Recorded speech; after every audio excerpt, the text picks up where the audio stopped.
இன்றைக்கி தமிழ் சேனலில் நம்ம ஒரு சுவாரஸ்யமான வெப்சைட்டை பற்றி பார்க்க போகிறோம். இந்த வெப்சைட்டுக்கு பேர் couchsurfing.com.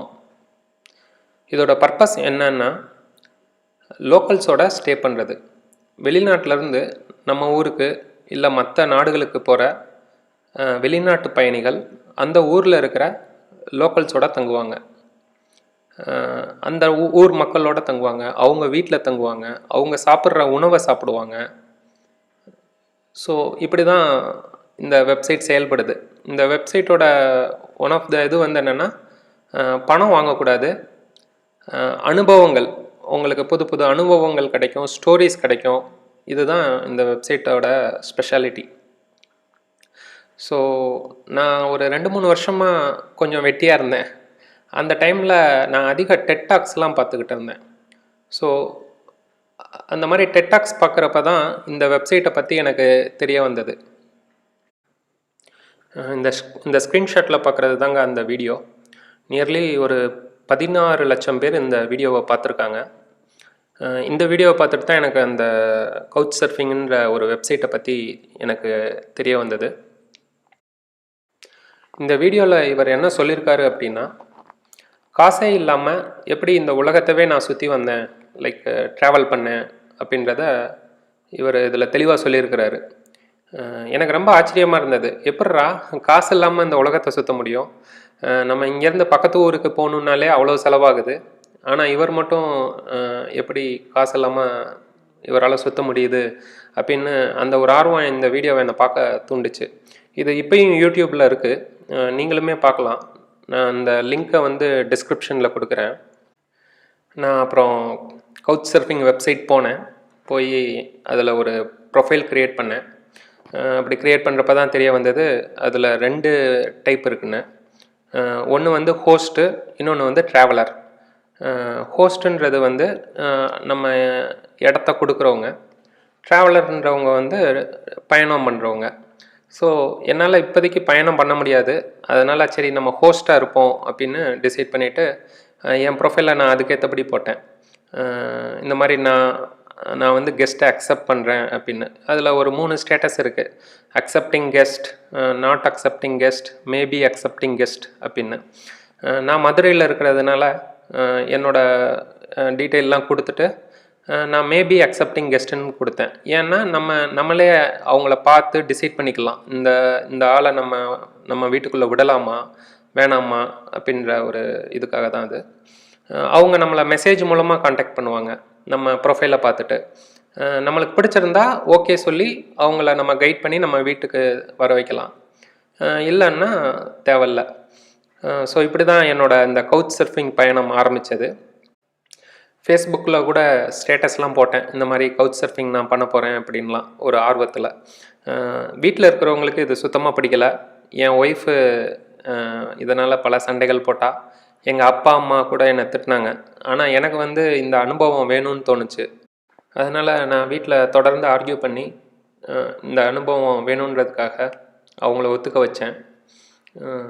நம்மளால் பல நாடுகளுக்கு போக முடியாது, அட்லீஸ்ட்டு வெளிநாட்டில் இருக்கிறவங்க நம்ம வீட்டில் வந்து தங்குறப்ப அவங்க மூலியமாக அங்கே என்ன நடக்குது அப்படின்னு தெரிஞ்சுக்கலாம் அப்படின்ற ஒரு ஆர்வம் தான். ஸோ என் ப்ரொஃபைலை பார்த்துட்டு ஃபாரினர்ஸ் வர ஆரம்பித்தாங்க. எனக்கு அதிகம் ஞாபகம் இல்லை, ஏன்னா இது 1 இயர் கழித்து, நியர்லி 1.5 இயர் கழித்து நான் அதை ரெக்கார்ட் பண்ணுறேன். எனக்கு ஞாபகம் இருக்கிறத நான் சொல்கிறேன். எல்லாருக்கூடையும் நான் ஃபோட்டோ எடுத்துக்கல, சில பேர் கூட தான் ஃபோட்டோ எடுத்துக்கிட்டேன். ஸோ எனக்கு ஞாபகம் வரதை நான் இங்கே உங்களோட பகிர்ந்துக்கிறேன். முதல்ல துபாயிலேருந்து ஒருத்தர் வந்தார், என்ன மாதிரி ஒரு யங்ஸ்டர். அந்த அனுபவம் நல்லா இருந்தது. அதுக்கப்புறம் பல நாடுகள்லேருந்து வர ஆரம்பித்தாங்க. இப்போ நீங்கள் ஸ்க்ரீனில் பார்க்குறவர் வந்து ஜப்பான்லேருந்து வந்தார். இவரோட கதை என்னன்னா, சின்ன வயசுலேருந்தே வேலை செய்ய ஆரம்பிச்சிட்டார் போல் இருக்கு. ஒரு 5-6 வருஷம் வேலை செஞ்சுட்டு வேலை பெருசாக பிடிக்கலை, ஜப்பானில் தான் வேலை செஞ்சார். ஸோ வேலையை குவிட் பண்ணிவிட்டு அம்மா மட்டும்தான் இருக்கார், அப்பா விட்டுட்டாங்க போல் இருக்கு. அம்மாவை அவங்க ரிலேஷனில் விட்டுட்டு இவர் ட்ராவல் பண்ண ஆரம்பிச்சிட்டாரு. 5 வருஷமாக ட்ராவல் பண்ணிகிட்டு இருக்காராம். இன்னும் அவங்க நாட்டுக்கு திரும்பி போகல. இவங்களுக்கெல்லாம் பெரிய அட்டாச்மெண்ட் இல்லை போல் இருக்கு அவங்க ஃபேமிலி கூட.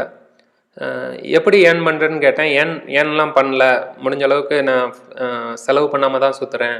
அங்கங்கே சில கண்ட்ரீஸில் சின்ன சின்ன வேலை கிடைக்கும், அந்த ஏர்னிங்கை வச்சே ஃபர்தர் சுற்றுறேன் அப்படின்ற மாதிரி சொன்னார். அடுத்து இந்த பையன்தான் மார்ட்டின். இவன் தான் நம்ம ஃப்ரெண்டு. ஏன்னா இவன் ஜெர்மனிலேருந்து வந்திருக்கான். இவனுக்கு வெறும் 19 வயசு தான் ஆகுது. ஆனால் அவங்க அப்பா அம்மா தைரியமாக அவனை விட்டுருக்காங்க. அவங்க ஊரில் ஓரளவு நல்ல பணக்கார பையன்தான் அவன். இவனோட ஃபேஸ்புக் ப்ரொஃபைல்லாம் பார்த்தேன். அந்த 19 வயசுக்குள்ளே, அந்த 12th படிக்கிற அந்த வயசுக்குள்ளே அவ்வளவு கும்மாளம், என்ஜாய்மெண்ட்டு இதெல்லாம் பண்ணியிருக்கிறாங்க அவங்க ஃப்ரெண்ட்ஸோட. மதுரை முடிச்சுட்டு இந்த பையன் அடுத்து சென்னைக்கு போகிறதா பிளான் வச்சுருந்தான். சென்னையில் விபாசனா கிளாஸ் எங்கேயோ அட்டன் பண்ணணும்னு சொல்லியிருந்தான். இவன் வந்த டைமும் பொங்கலுக்கு ஒட்டின ஒரு டைமு. அதனால் நான் வந்து அடுத்து பொங்கல் வந்து எங்கள் ஒய்ஃப் ஊரில் செலிப்ரேட் பண்ணணும்னு திருச்சிக்கு கிளம்பிட்டு இருந்தேன். ஸோ சரி, இவனையும் கூட்டிகிட்டு போயிருந்தேன். ஏன்னா பொங்கல் செலிப்ரேஷன் இவனுக்கு புதுசாக இருக்கும் அப்படின்றதுனால, சென்னைக்கு ஆன் த வேல இருக்கிறதுனால நம்ம கூட வந்தான். அங்கே பொங்கல் எங்களோட தான் சேர்ந்து செலிப்ரேட் பண்ணான். அங்கே எங்கள் கிணத்துலலாம் குளித்தான், ரொம்ப என்ஜாய் பண்ணான். என் கூட ரஜினி முருகன் படத்துக்கெல்லாம் கூட வந்திருந்தான். ஸோ நான் அவனுக்கு ஃபுல் அண்ட் ஃபுல் ட்ரான்ஸ்லேட் பண்ணியிருந்தேன். அவனுக்கு ஒன்றும் புரியலை. என் பக்கத்தில் இருக்கிறவங்கலாம் கேட்டாங்க, இந்த பையனுக்கு புரியுமான்னு. இல்லை புரியாது, சும்மா எப்படி இருக்குன்னு, தேட்டர்லாம் எப்படி இருக்குன்னு பார்க்குறதுக்காக வந்திருக்கான் அப்படின்னு சொன்னேன். அவங்களுமே சந்தோஷப்பட்டாங்க. இந்த பொண்ணு வந்து ஃப்ரான்ஸ்லேருந்து வந்திருக்காங்க. இவங்க அப்பா ஃப்ரான்ஸு, அம்மா ரஷ்யன் போல் இருக்கு. இவங்க தனியாக தான் வந்திருந்தாங்க. மதுரை வந்துட்டு அடுத்து ஸ்ரீலங்கா போகிற மாதிரி இவங்களோட பிளான் இருந்தது. இவங்க வந்தப்போ நான் பிஸியாக இருந்தேன். அதனால் இவங்களை வெளியிலலாம் எங்கேயும் என்னால் கூட்டிகிட்டு போக முடியல. அவங்களே மீனாட்சி அம்மன் கோயில் இந்த மாதிரி சில இடத்துக்கெல்லாம், காந்தி மியூசியம் இங்கெல்லாம் போயிட்டு மறுநாள் கிளம்பிட்டாங்க. இந்த 2 பொண்ணுங்களும் ஜெர்மனிலேருந்து தான் வந்தது. நம்ம ஊரில் 12th இணையான ஒரு படிப்பை ஜெர்மனியில் முடிச்சுட்டு அதுக்கப்புறம் இந்த மாதிரி வெளிநாட்டு பயணம் வந்திருக்கு. அவங்க வீட்டில் இதுக்கெல்லாம் சப்போர்ட் பண்ணியிருக்கிறாங்க. ரொம்ப யங்கேஜ் தான். இங்கே வந்து சர்வீஸ் பண்ணுறாங்க. அவங்க கவர்மெண்ட் வந்து 50% பே பண்ணுதான் இந்த சர்வீஸ்க்கு. மிச்சம் 50% இவங்களே வந்து ரெடி பண்ணிவிட்டு இங்கே வந்திருக்காங்க.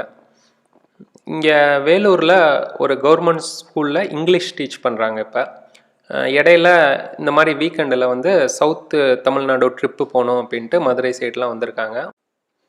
இந்த ஃபோட்டோவில் அந்த ப்ளூ சட்டை போட்டிருக்க தம்பி வந்து காலேஜ் படிச்சுட்டு இருந்தாப்புல, இப்போ முடிச்சிட்டான். நான் கவுச் சர்ஃபிங் பண்ணுறதப்ப அவனும் பார்த்துட்டு இந்த மாதிரி அவனுக்கும் ஒரு விருப்பம் இருந்தது. நான் எப்பப்பெல்லாம் பிஸியாக இருப்பேனோ நான் அவன்கிட்ட கேட்பேன், இந்த மாதிரி நீ ஃப்ரீயாக இருந்தால் கெஸ்ட்டை அழைச்சிட்டு போய் சுற்றி காமிடா அப்படின்னு. அவனும் அதை ரொம்ப இன்ட்ரெஸ்டிங்காக ஏற்றுப்பான். இதில் அவனுக்கும் ஒரு சந்தோஷம், வர கெஸ்ட்டுக்கும் ஒரு திருப்தி, ஒரு நல்ல கைட் கிடச்சிருக்கிறாங்க அப்படின்னு. இந்த 2 பொண்ணுங்க கூட ஜெர்மனில் இருந்து தான் வந்திருந்தாங்க. அது என்னன்னு தெரில, எனக்கு அதிக ஜெர்மன் கெஸ்ட்டாக வந்துட்டு இருந்தாங்க. இவங்களுக்கு வெஜிடேரியன் தான் பிடிக்கும் அப்படின்றதுனால இவங்கள மதுரையில் ஒரு வெஜிடேரியன் ஹோட்டல் கூட்டிகிட்டு போயிருந்தேன். இந்த மாதிரி நம்ம பொதுவாக வெளியில் கூட்டிகிட்டு போகிறப்ப வந்து நம்ம பே பண்ணணும்னு அவசியம் இல்லை. ஏன்னா இது அவங்களுக்காக நம்ம கூட்டிகிட்டு போகிறதுனால அவங்களே வந்து முன் வந்து பே பண்ணுவாங்க. இந்த கப்பல் வந்து சவுத் ஆஃப்ரிக்காலேருந்து வந்திருக்காங்க. டாப் மோஸ்ட் சவுத் ஆஃப்ரிக்கா, அதனால தான் கொஞ்சம் வெள்ளையாக இருக்காங்களோ என்னமோ. இந்த பொண்ணு வந்து டாக்டர் முடிச்சிருக்கு, எம்பிபிஎஸ். இந்த பையன் சோஷியல் ஸ்டடீஸ் பண்ணியிருக்கான். ஸோ இதிலேருந்தே தெரியுது அவங்க இந்த டாக்டர் வந்து டாக்டரை தான் கல்யாணம் பண்ணணும் அப்படின்ற எண்ணம்லாம் இவங்களுக்கு இல்லை. இவங்க படிப்பை முடிச்சுட்டு இப்போ 1 இயராக ட்ராவல் பண்ணிட்டு தான் இருக்கிறாங்க. ரொம்ப பல இடங்களுக்கு சுற்றிட்டு இருக்காங்க. இவங்க நல்ல ஒரு சோஷியலான கப்பல். என்ன ஈவன் லைட்டாக நம்ம ட்ரிங்க்ஸ் சாப்பிட்லாம், பியர் சாப்பிட்லாம் அப்படின்னு கூப்பிட்டாங்க. ஏன்னா இது அவங்களோட பழக்கம். அதனால் நானும் அவங்க அழைப்பை மறக்காமல் ஏற்றுக்கிட்டேன்.